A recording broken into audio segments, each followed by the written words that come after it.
चैतन्यं शाश्वतं शान्तं व्योमातीतं निरञ्जनं नादबिन्दुकलातीतं तस्मै श्रीगुरुवे नमः।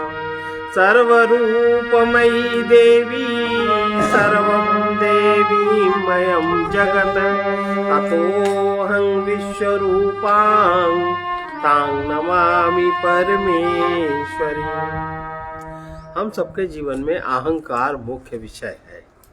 अहंकार के पीछे सारी दुख दरिद्रता, अहंकार के पीछे सारे संघर्ष, अहंकार के पीछे सारी व्याधियां हैं। तो ये अहंकार से होता अभिमान, और अभिमान का दुष्परिणाम क्या है। अब सवाल है, अहंकार ये उत्पन्न कैसे होता है? अहंकार कौन बला है, ये नहीं कोई जान पाता। अहंकार की उत्पत्ति शुद्ध चैतन्य आत्मा का जब बुद्धि के साथ संयोग होता है तो वहीं अहंग उत्पन्न होता है। और वो अहंग जब मन में उतर के इंद्रियों में आके जब जगत के आकारों में जब अपने को रख लेता है तब वो स्वयं अहंकार बन जाता है। ये अहंकार है। और फिर उससे जब वो अपने को कुछ जड़ पदार्थ से विशेषयुक्त होकर अपने को दिखाने समझाने लगता है तब वो अभिमान बन जाता है, तो अपने चारों तरफ जिस जगत को देखता है। तो ये अहंकार और अभिमान, इसका दुष्परिणाम क्या होता है वो हम लोग सुने। बिरले ही जन सुनत हैं जो कुछ कहत सुजान, बिरले ही जन सुनत हैं जो कुछ कहत सुजान, करने को आधीनता बूढ़न को अभिमान, करने को आधीनता बूढ़न को अभिमान। कोटि कर्म लागे रहे एक क्रोध की धार, कोटि कर्म लागे रहे एक क्रोध की धार, किया कराया सब गया जब आया अहंकार, किया कराया सब गया जब आया अहंकार। अहंकार की अग्नि में दहत सकल संसार, अहंकार की अग्नि में दहत सकल संसार। बिरले बचते संत जन केवल शांति आधार, बिरले बचते संत जन केवल शांति आधार। संसति मूल शूल प्रद नाना, संसति मूल शूल प्रद नाना, सकल शोकदायक अभिमाना, सकल शोकदायक अभिमाना। नीच नीच सब तरी गए संत शरण नवलीन, नीच नीच सब करे गए संत चरण लवलीन। जाति के अभिमान थे बूढ़े बहुत कुल, जाति के अभिमान थे बूढ़े बहुत। अब देखो ये अभिमान कैसे उत्पन्न होता है। महाराज जी कहते हैं असत अनित्य से अभिन्नता। जब हम असत को जब अपने से अभिन्न मान लेते हैं, अभिन्न अनित्य असत से अभिन्नता। जो अनित्य है, जो असत है, जो नित्य नहीं है, उससे हम अपने को एक मान लेते हैं। जैसे मैं देह हूँ, मैं मन हूँ, मैं बुद्धि, जो भी हमसे भिन्न है। और ये तो बहुत पीछे की बात है। पदार्थ में मेरा मकान, मेरा धन, मेरा परिवार, मेरे बच्चे, अनित्य असत से अभिन्नता और नित्य सत से जो हमसे अभिन्न है उससे भिन्नता जब हम स्वीकार कर लेते हैं तब अभिमान उत्पन्न होता है। समझ में आया? असत्य अनित्य से जब हम अभिन्नता मान लेते हैं और नित्य सत्य से भिन्नता स्वीकार करने पर अभिमान उत्पन्न होता है। जब हम अपने को, अपने केंद्र की उत्पत्ति को नहीं जानते, फिर हम कितना भी भजन करें, कितना भी हम ध्यान करें, कितना भी हम कुछ करें, सांप का भोक्ता अहंकार ही बन जाएगा। अहंकार सब खा जाएगा और खा रहा है, नहीं खा रहा है। कितने भी शुभ कर्म और फिर अहंकार, ऐसा जब अहंकार अभिमान उत्पन्न होता है तो वो किसी की बात नहीं सुनता। उसकी अपनी जो मान्यताएं हैं उसी को वो मानता है, उसी के आधार पर वो अपने चरणों से चलता है। फिर सोचता है संतों का आशीर्वाद मिल जाए। कहाँ मिलेगा? आशीर्वाद मिलेगा भी तुम ले ही नहीं सकते, तुम्हें वो पात्रता ही नहीं है। तुम्हारा अपना कर्म सुधर ही नहीं सकता क्योंकि तुम अपात्र हो।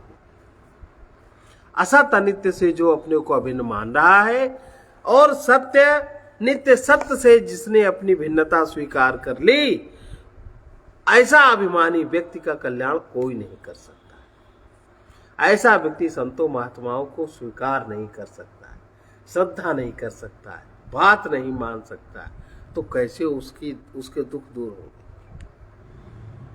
नहीं होंगे ना। दोषों का संग, जब अभिमान उत्पन्न होता है तो दोषों का संग हो जाता है और दोषों का संग, गुणों का अभिमान हमारे कल्याण में बाधक रहा करता है। दोषों का संग जहां हम करते, अहंकार से कौन कौन उत्पन्न है?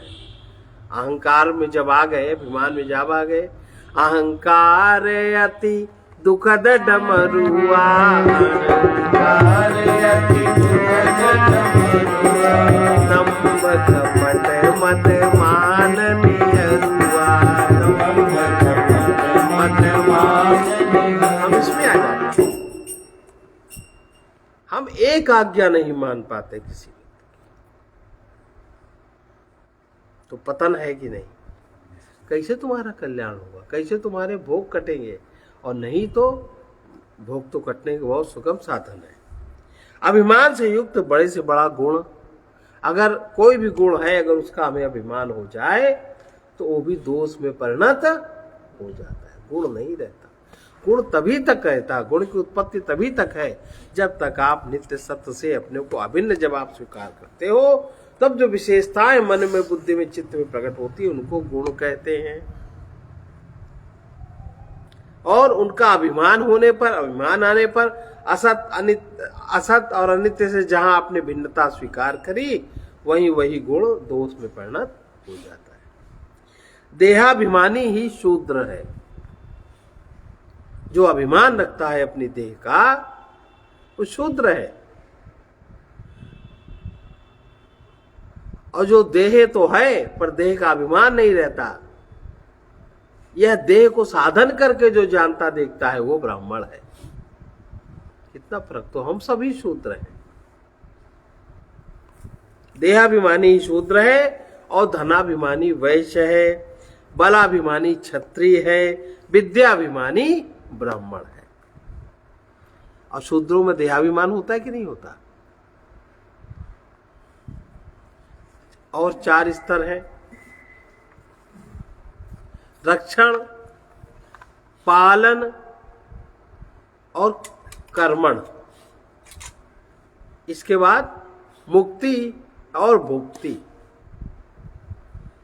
रक्षण करना क्षत्रिय का धर्म है, पालन करना वैश्य का धर्म है और कर्म सेवा करना शूद्र का धर्म है, और भुक्ति से मुक्त होना ये ब्राह्मण का धर्म है। जो उसका भोग है उससे मुक्त करने की युक्ति, जिसके जीवन में जिसको पैदाइशी ये बीज जागृत हो जाए वो ब्राह्मण।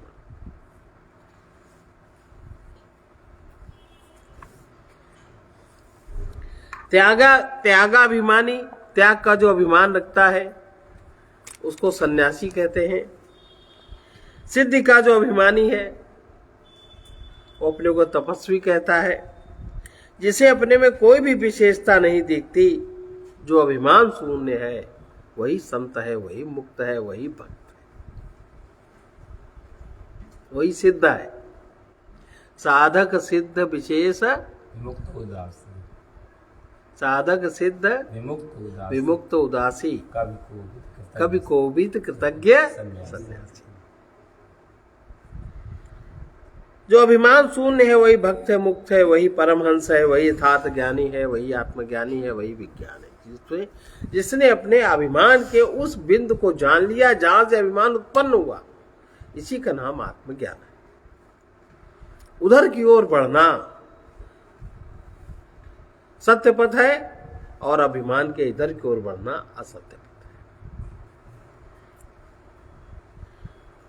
ज्ञान से अहंकार नष्ट होता है, जानकारी से अहंकार संबंधित होता है। शास्त्र अध्ययन से प्रायः जानकारी का अहंकार बढ़ता है। यह केवल पांडित्य ज्ञान है, यथार्थ ज्ञान ये नहीं। एक संत ने अभिमान के विषय में ये बताया कि पद का अभिमान, किसी पद का अभिमान हमारे विचार शक्ति को कुंठित कर देता है। फिर हम विचार नहीं कर पाते, उस पद पे आकर अटक जाते। पद का अभिमान, और देख लो इतने पद वाले हैं, अभिमान अगर न हो तो कोई विचार न कर सके, सबके विचार कुंठित हो जाते हैं। विवेक के बल से अभिमान का त्याग संभव है। जब विवेक हो जाए, विवेक ऐसी बुद्धि को कहते हैं जिसमें सत्य असत्य निर्णय करने की क्षमता हो। आप सत्य सत्य कह दो, हम तो निर्णय कर लेते हैं। किसी ने बता दिया तुम्हारे ऊपर महामार केस लगने वाला है, आप कहते हम तो सत्य सत्य जानते, हमने उसका उपाय तो कर लिया। इसमें सत्य तो यह है कि सत्य तो आत्मा है, उसमें कौन सा मार केस। लेकिन आत्मबोध जिसको नहीं है, वो ज्ञान जिसको नहीं है, वो विवेकी नहीं। अब शरीर तो असत्य है ही है, आज जाए कि कल जाए। तो इस शरीर के लिए ऐसा जब हमने कर्म किया है तो उसको हम अभी भुगत लें, हम उसको टाले ना, देवताओं की सहायता न लें, किसी महात्मा की सहायता न लें। क्योंकि हम ऋण ले तो लेंगे और देने की सामर्थ्य हमारे में होती तो ये भोगे समाप्त हो गया होता, और देते हम कुछ है नहीं। अब वो कर्जा कई जन्म तक चुकेगा, चुकता रहेगा ना। एक और बंधन बढ़ गया। लेकिन मोही जड़ अभिमानी अहंकारी व्यक्ति को लगता है ये शरीर ऐसा बना है, ठूठ ऐसा हमारे सामने बना रहे, इसमें कुछ हो ही ना, जबकि ये कभी संभव नहीं। तो ये विवेक नहीं है, उसका उपाय ढूंढना विवेक नहीं है। उपाय ही न साधना पड़े, इसी को विवेक है, इसी को संयम कहते हैं। अभिमानी पुण्यवान से पश्चाताप करने वाला पापी आगे निकल जाता है। पुण्यवान व्यक्ति है, बहुत अभिमान रखता है, अपने अभिमान में चूर चूर है। और एक पापी है जो पश्चाताप कर लेता है, वो पापी आगे, क्योंकि उसमें विनम्रता आ गई। विनम्रता एक दैवी गुण है, और बड़े से बड़ी अच्छाई अभिमान आने पर बुराई में बदल जाती है। अभिमान का त्याग करते ही सारी बुराइयां अच्छाइयों में परिणत हो जाती हैं। अपने को श्रेष्ठ मानने से, अपने से छोटा तथा अपने से भिन्न किसी को देखने से अभिमान उत्पन्न होता है। अभिमान उत्पन्न कैसे होता है? नंबर 1, हम अपने आप को बहुत श्रेष्ठ मानने लगे, मन से मानने लगे, हो ना, और अपने आप को श्रेष्ठ मानने लगे, और अपने से छोटा तथा अपने से भिन्न, और सबको अपने से छोटा माने, अपने से भिन्न किसी को देखने लगे, अपने से भिन्न आत्मदृष्टि हमारी समाप्त हो जाए, वहीं से अभिमान उत्पन्न होने लगता है। हमारा अहंग परमात्मा के दिव्य प्रवाह को रोक देता है। इसलिए शरणागति का बहुत महत्व है शास्त्रों में, है ना महत्व? भक्ति का बहुत महत्व है, क्योंकि भक्ति में अहंकार नहीं रहता, अहंग नहीं रहता। शरणागत में तो अहंग बिल्कुल समर्पित हो जाता है। इसलिए दोनों ही साधन एक है, साधन है। शरणागति ही भक्ति है, भक्ति ही शरणागति है। ये साधन बड़ा दिव्य है। चाहे किसी महात्मा की शरणागति कोई हो जाए, बहुत कठिन है, लेकिन वही महात्मा तो साक्षात एक स्तंभ है परमात्मा से जुड़ने का। आप उसके प्रति शरणागत हुए नहीं कि परमात्मा ने आप पे कृपा करी, नहीं, वो थोड़ी ना कृपा करता है, उसमें तो कर्ता भोक्ता समाप्त ही हो गया, तभी तो महात्मा है ना। और जिसमें कर्ता भोक्ता महात्मा काहेगा। आहंग ही तो परमात्मा के दिव्य प्रवाह को रोकता है, और जिसमें ये आहंग समाप्त हो जाए उसी शरीर से दिव्य प्रवाह बहने लगता है, क्योंकि आत्मा सर्वत्र है। उसी को महात्मा कहते हैं, जिससे दिव्य प्रवाह प्रवाहित होने लगता है। समझे महात्मा की परिभाषा। अहंग के कारण अब कोनो महात्मा में अपन बारे संभारत रहा है, अपने कपड़े संभारत रहा है, अपना रुपये संभारत रहा है, तो ऐसा नहीं। जितना अहंग होगा, जितना अहंकार होगा, उतना ही परमात्मा से प्रवाहित दिव्य प्रवाह रुकेगा। महात्मा में अहंग नहीं रहता, अहंकार नहीं रहता, तो उसमें परमात्मा का दिव्य प्रभाव प्रवाहित होता है। इसीलिए भगवान ने भी गीता में कहा कि महात्मा दुर्लभ है, मैं तो सुलभ हूँ। क्योंकि अहंग को गला देना, अहंग को मिटा देना, ये बड़ी पूर्ण पुरुषार्थ की बात है। हमारा अहंग परमात्मा के दिव्य प्रवाह को रोकता है। अहंग की कोई सत्ता नहीं, ये अपना ही बनाया है। इस महिमा को जो समझ जाता है, इस अज्ञान को जो समझ जाता है, उसी को ज्ञान हो जाता है, उसी को ज्ञान कहते हैं। अभिमान की उत्पत्ति केवल अज्ञान से होती है। विद्या मद अरु धनहु मद राज मद गुण मद। विद्या मद अर धनहु मद राज मद गुण मद। इतने मद को रद करे तब पावे अनहद। 8 प्रकार का अभिमान होता है। 8 प्रकार। सबसे पहला अभिमान विद्या अभिमान,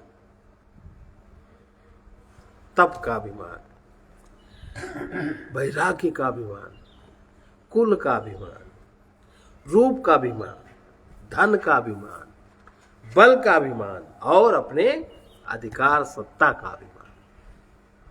ये 8 तरह का अभिमान होता है व्यक्ति में, जो व्यक्ति की चेतना को निम्न बिंदु पे लाता है। जो संसार के वैभव की सत्यता में विश्वास करते हैं, उन्हीं को अहंकारी अभिमानी कहते हैं। अहंकारी अभिमानी कौन? जो संसार के वैभव की सत्यता को नित्य स्थिर मानते हैं, वही अहंकारी अभिमानी है। जिसे गुणों का अभिमान होता है, वही परदोषदर्शी होता है और अपने दोषों को दबाता है, दूसरे के दोषों को प्रकट करता है। मनुष्य के को अभिमान ही दीन बनाता है। जितना अहंकार प्रबल होगा, उतने ही दुख बढ़ेंगे। अहंकार का आधार क्या है? अनित्य पदार्थों से अपना एकत्व स्थापित करना। अहंकार का आधार क्या है? परमात्मा नहीं है। अहंकार का आधार अनित्य पदार्थों से एकता स्थापित करना, अनित्य पदार्थों से अपना एकत्व। मैं और अनित्य पदार्थ एक हूं, मैं यही हूं। इसी से अहंकार बनता है। यही अहंकार का आधार ये है। अनित्य पदार्थों से अपना एकत्व स्थापित करना, उन्हें अपना मान लेने से, एकत्व स्थापित करने से अहंकार बढ़ता है। फिर जब उनको मेरा मान लेते हैं मन के स्तर पे आके, तब अभिमान बढ़ता है। ये परिभाषा है। अहंकार कैसे बढ़ता है? अनित्य पदार्थों से एकत्व स्थापित करने पर अहंकार बढ़ता है। और फिर अनित्य, उन्हें जो अनित्य पदार्थ है, मन जब उन्हीं को अपना मान लेता है, तो उससे अभिमान बढ़ता है। तो अहंकार है बुद्धि का तत्व और अभिमान है मन का तत्व।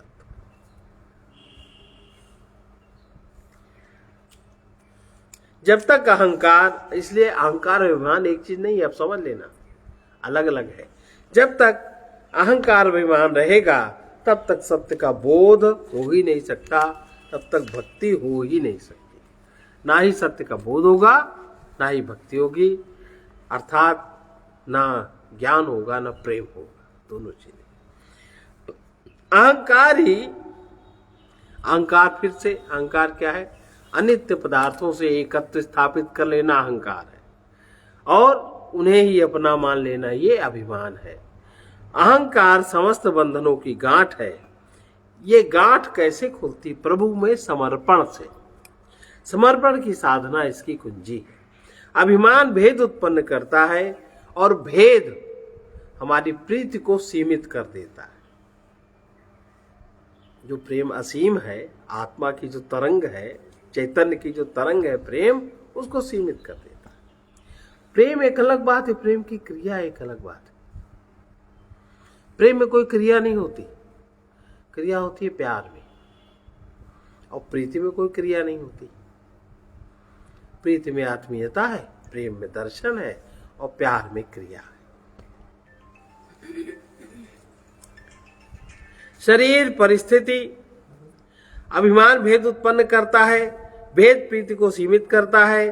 प्रीति के सीमित होने पर दोषों की वृद्धि होती है। शरीर परिस्थिति अवस्था को सत्य मान लेने से अभिमान सुरक्षित रहता है। शरीर परिस्थिति अवस्था, इसको जब हम सत्य मान लेते हैं तो हमारा अभिमान सुरक्षित रहता है। अपने को भगवान का समझ लेने पर दीनता समाप्त हो जाती है और इसके साथ ही जो कुछ दिखता है सबको भगवान का समझ लेने पर अभिमान नहीं रहता। लेकिन ये कहे ना समझ लेने पर, समझे, लोग शब्दों का प्रयोग करने लगते हैं। तो ये तो एक और अहंकार बन गया। ये समझ ऐसी होनी चाहिए। मैंपन की गांठ के छूटने से अपने को भगवान का समझ लेने पर दीनता नहीं रहती और इसके साथ ही जो कुछ दिखता है सबको भगवान का समझ लेने पर अभिमान नहीं रहता। मैंपन की गांठ छूट जाती है और मैंपन की गांठ छूटते ही हमें अनंत शक्ति प्राप्त हो जाती है। महात्मा में मैंपन की गांठ नहीं रहती, इसीलिए उसका संबंध अनंत से रहता है।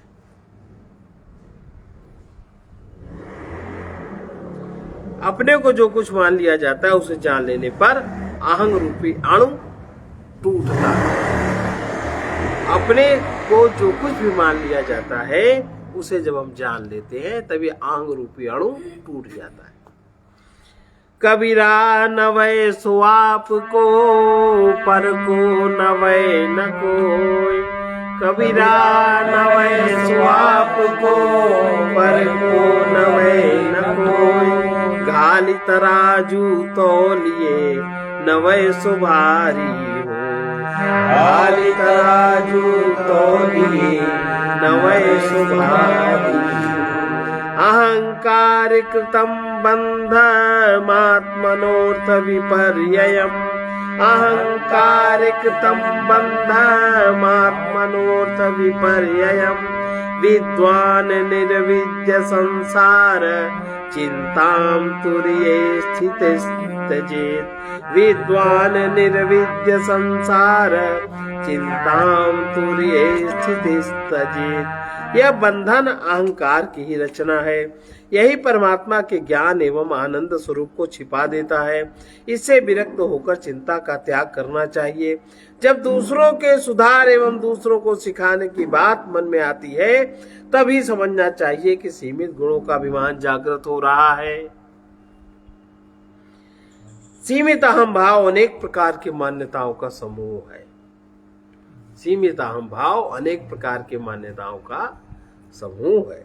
अहंग के अनुरूप ही मम होता है। जैसा हमारा अहंग है उसी के अनुरूप मम होता है। जैसा हमारा बुद्धि में विचार है उसी के अनुसार मन में विकार भी उत्पन्न होता है। इसका भाव ये मैं और मेरा अर्थात अहम और मम का संबंध ही भोग है। मैं और मेरे का संबंध होना ही भोग है, जो कि अनेक व्याधियों एवं शोक कष्ट का कारण बनता है। अहंकार का नाशक है नमस्कार। नमो नमो, नहीं है मेरा कुछ, ऐसा देखना चाहिए, विचार करना चाहिए। वस्तु रहित अहंग का स्वरूप क्या है, ये सन्यासी का विचार है। और अहंग रहित वस्तु का मूल्य क्या है। अहंग आपका न जुड़ा हुई वस्तु से उस वस्तु का मूल्य है। आपके पास हवाई जहाज नहीं तो हवाई जहाज का मूल्य है। जब उपयोगिता करनी होगी तो ले लेते हो 100-200 रुपए की टिकट और बैठ के ठाट से चले आते। तो वस्तु रहित अहंग का क्या स्वरूप है, अहंग रहित वस्तु का मूल्य क्या है। यदि वस्तु में अहंग बुद्धि न रहे तो जड़ता का अंत हो जाता है, और अहम में वस्तु बुद्धि न रहे तो परिच्छिन्नता की उत्पत्ति नहीं होती। अहंग भाव के मिटने पर अनंत से अभिन्नता हो जाती है। वस्तुओं की अधिकता से अभिमान नहीं बढ़ता, उन्हें अपना मानने से तथा उनके उपभोग से अभिमान की वृद्धि होती। वस्तु बहुत है, कोई अभिमान नहीं बढ़ता। जब आप उन्हें अपना मानते हैं उनके उपयोग से अभिमान की वृद्धि होती है। अहंकारी पुण्यवान से विनम्र पापी बहुत आगे निकल जाता है। अपमाना तपो वृद्धि सम्मानाच तपः क्षयः सम्मानाच तपः क्षयः अर्चितः पूजितो विप्रो दुग्धा गौरिव गच्छति दुग्धा गौरिव गच्छति। अपमान से तप की वृद्धि होती है। ज्यादा अपमान हो रहा हो तो तप बढ़ता है। अगर आप उस अपमान में प्रतिक्रिया न करें तो, और प्रतिक्रिया कर दिया तो अपमान का कर्म और आपका 4 गुना बढ़ गया। और सम्मान से तप का क्षय होता है। सम्मान का अगर भोग न करें तो तप का क्षय नहीं होता।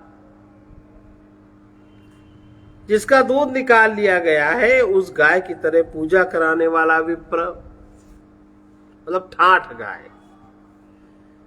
जो विप्र निरंतर अपनी पूजा कराता रहता है वो निस्सार होकर जगत से चला जाता है। ब्राह्मणों को अभिमान होता है ना, हम ब्राह्मण, हमारी पूजा करनी चाहिए, हमें दान देना चाहिए, अपेक्षा रखते हैं। साधु वेश धारण कर लिया, चाहे जो जाति बिरादरी का हो, हमें ऐसा करना चाहिए। इससे पुण्य क्षीण हो जाते हैं, निस्सार हो जाता है। तो जिस गाय का दूध निकाल लिया गया हो, जिसका दूध निकाल लिया गया हो, उस गाय की तरह पूजा कराने वाला विप्र भी निस्सार होके चला जाता है। भगवान ने अपने भक्त को बहुत सावधान किया।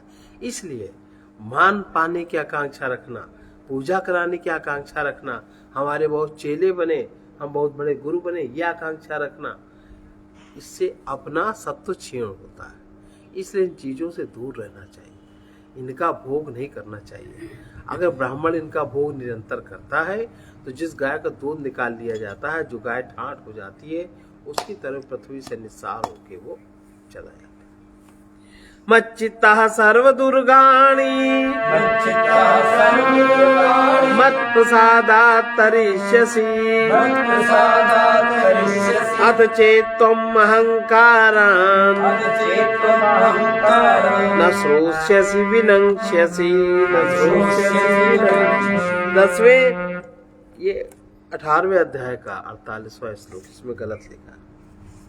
मुझ परमात्मा में निरंतर मन लगाकर मेरी कृपा से जन्म मृत्यु आदि सब संकटों से अनायास ही तर जाएगा, और यदि अहंकार के कारण मेरे वचनों को नहीं सुनेगा तो नष्ट हो जाएगा, अर्थात परमार्थ से भ्रष्ट हो जाएगा।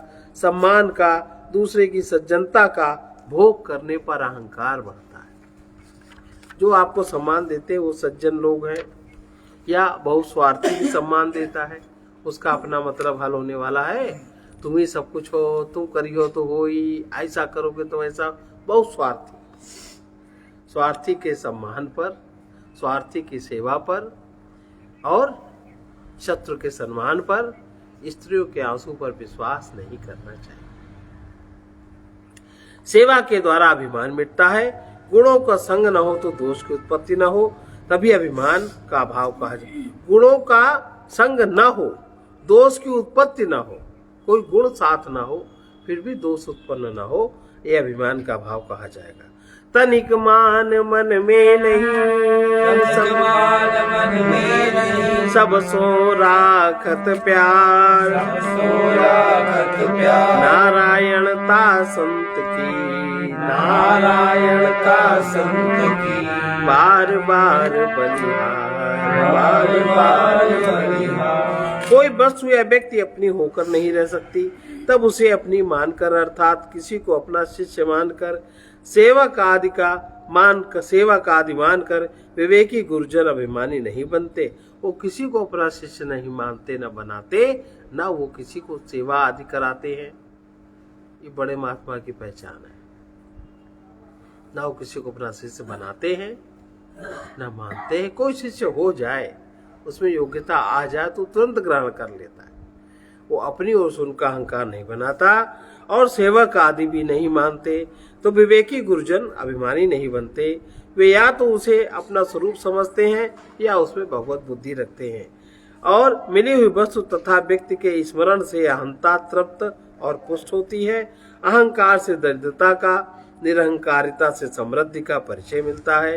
विचारशील तत्ववेत्ता न व्यक्तित्व की दास्ता में बनते हैं, न किसी व्यक्ति को बांधते हैं।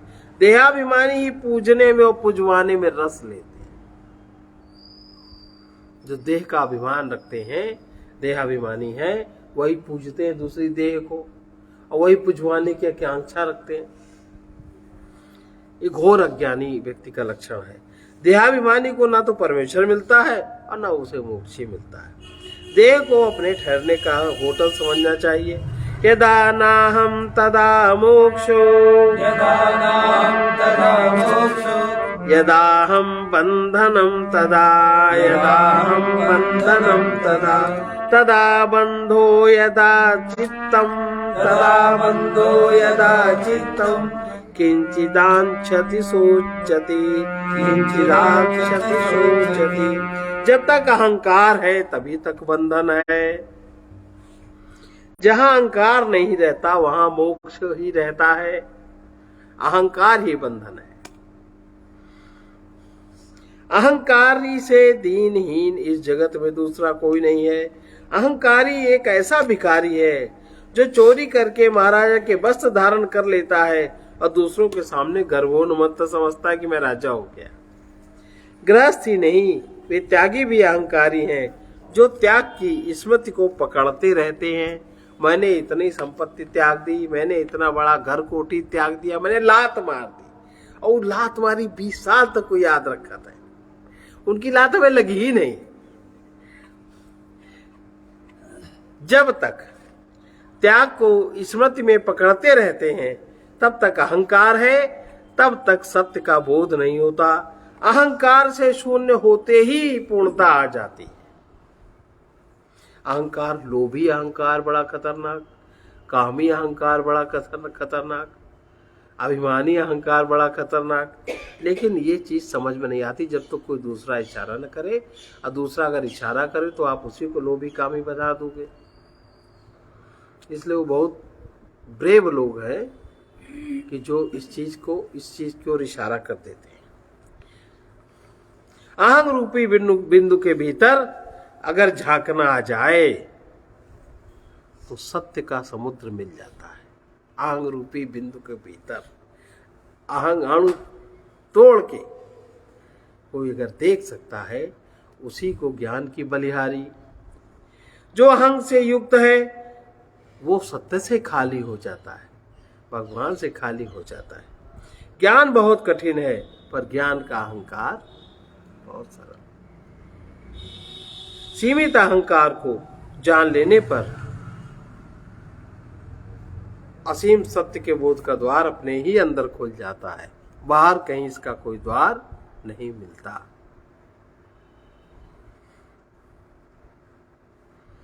ये है अहंकार और अभिमान। ये दो बातों का थोड़ा विचार हुआ। अब देखो, अहंकार अभिमान के त्याग पे महाराज जी का गीत बहुत अच्छा है, बजाओ। जीवन की पूर्णता है, जीवन की पूर्णता है, बस प्रेम के पाने में, बस प्रेम के पाने में, यह प्रेम सुलभ होता, यह प्रेम सुलभ होता। अहंकार मिटाने में, अहंकार मिटाने में जीवन की पूर्णता।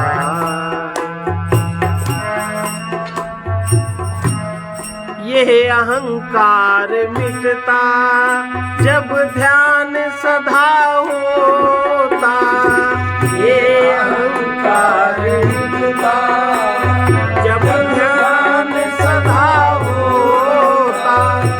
सधता है ध्यान मन को, सधता है ध्यान मन को, निर्विषय बनाने में, निर्विषय बनाने में जीवन की पूर्णता है, जीवन की पूर्णता है। बस प्रेम के पाने में, बस प्रेम के पाने में यह प्रेम सुलभ होता, यह प्रेम सुलभ होता। अहंकार मिटाने में, अहंकार मिटाने में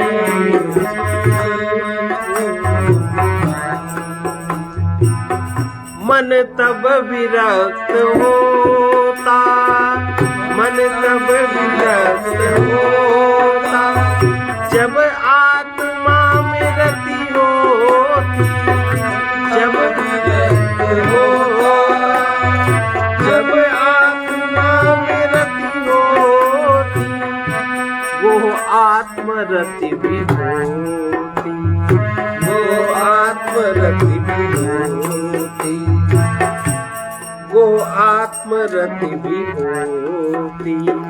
निष्कामता लाने में वो आत्मरति भी होती, निष्कामता लाने में जीवन की पूर्णता है।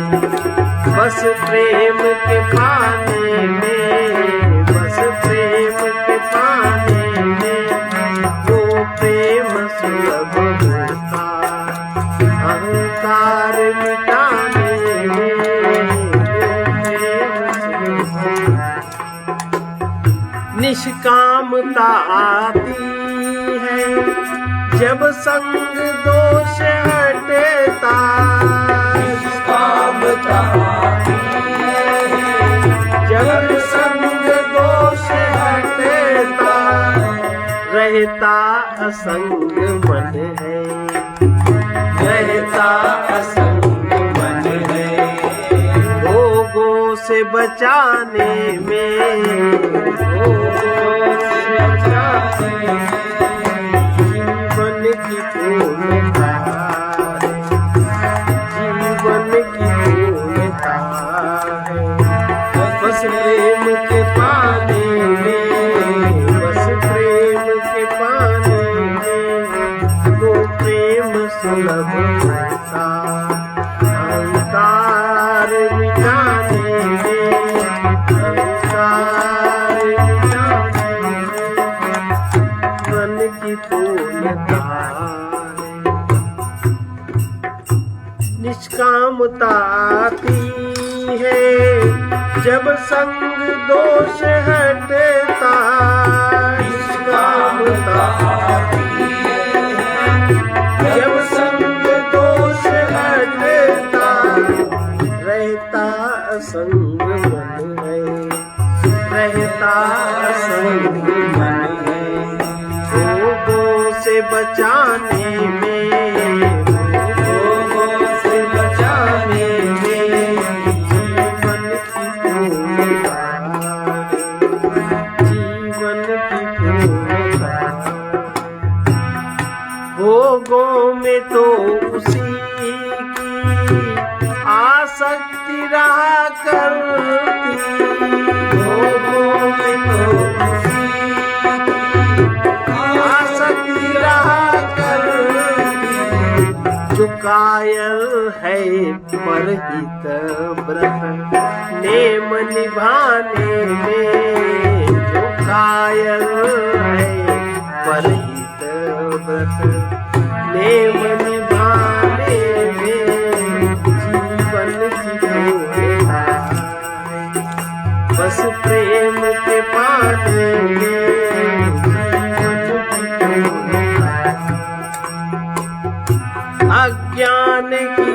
परिधि में सब पाप हुआ करते, अज्ञान की परिधि में सब पाप हुआ करते, बिरले ही सावधान, बिरले ही सावधान, आत्मज्ञान जगाने में, आत्मज्ञान जगाने में जीवन की पूर्णता,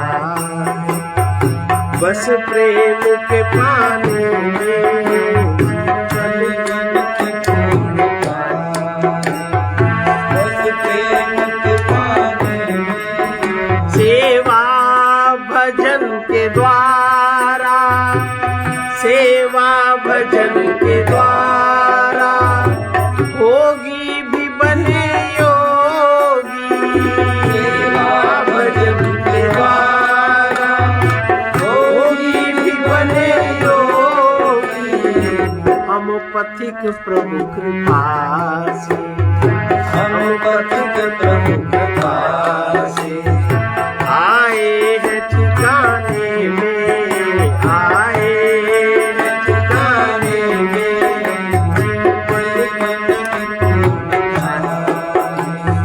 बस प्रेम के पानी में, बस प्रेम के पानी में, सब प्रेम सुलभ होता, वो प्रेम सुलभ होता, अहंकार मिटाने में, अहंकार मिटाने में।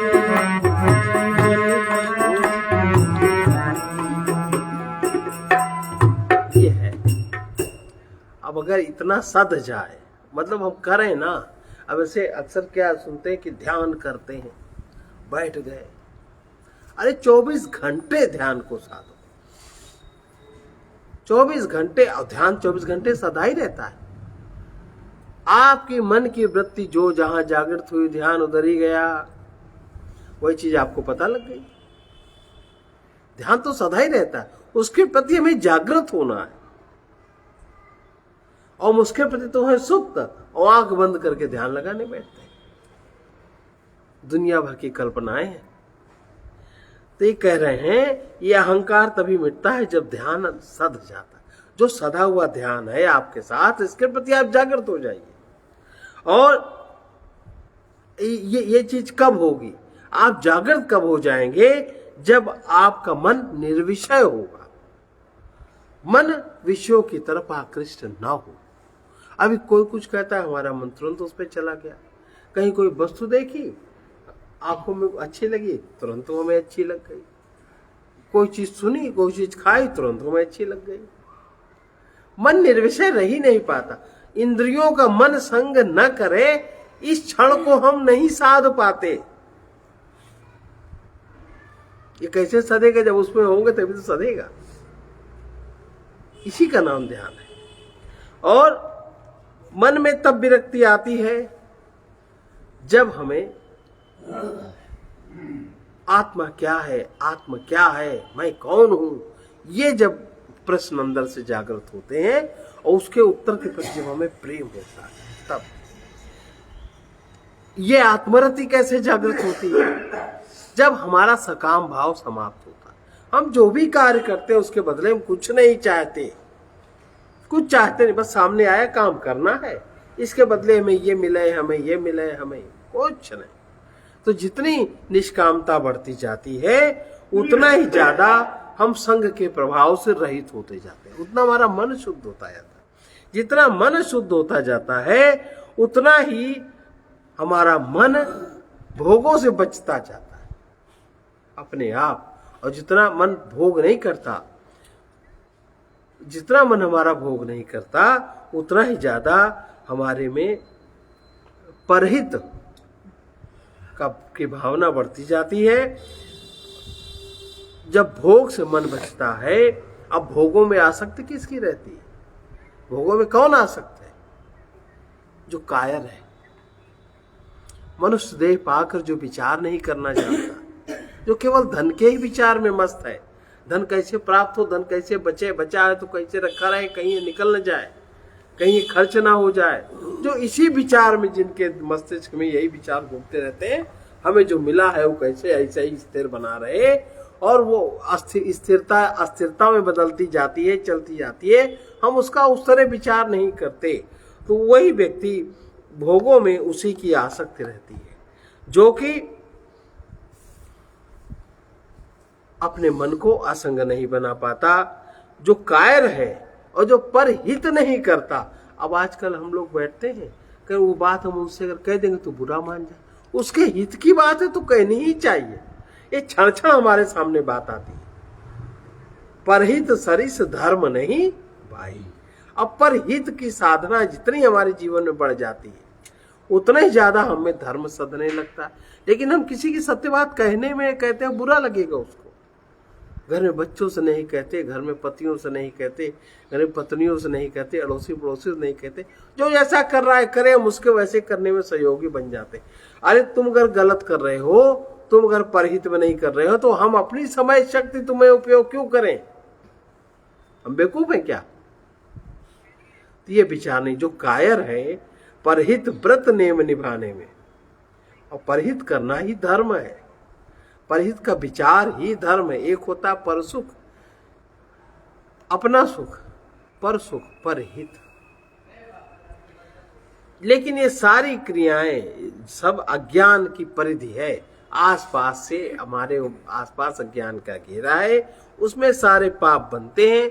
कोई कोई जागृत हो पाता है ध्यान के प्रति, कोई जागृत हो पाता है अपने प्रति, बिरले ही सावधान। बहुत कोई बिरला होगा जो आत्मज्ञान के प्रति सावधान हो जाए। आत्मज्ञान हमारा किस प्रकार जगे, जो इस साधना के प्रति सावधान हो जाए, भटकने से नहीं।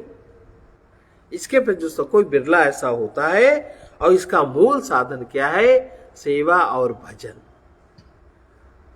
जितना सेवा और भजन रहेगा, मन सत्य में एकाग्र होगा, और जितना सेवा हमारे शरीर से, मन से, बुद्धि से बनेगी, वही उसी में प्रभु की कृपा का अनुभव करते हुए चीजें हो पाती। सर्वे भवन्तु सुखिनः, सर्वे सन्तु निरामया, सर्वे भद्राणि पश्यन्तु, मा कश्चित् दुःखभाग् भवेत्।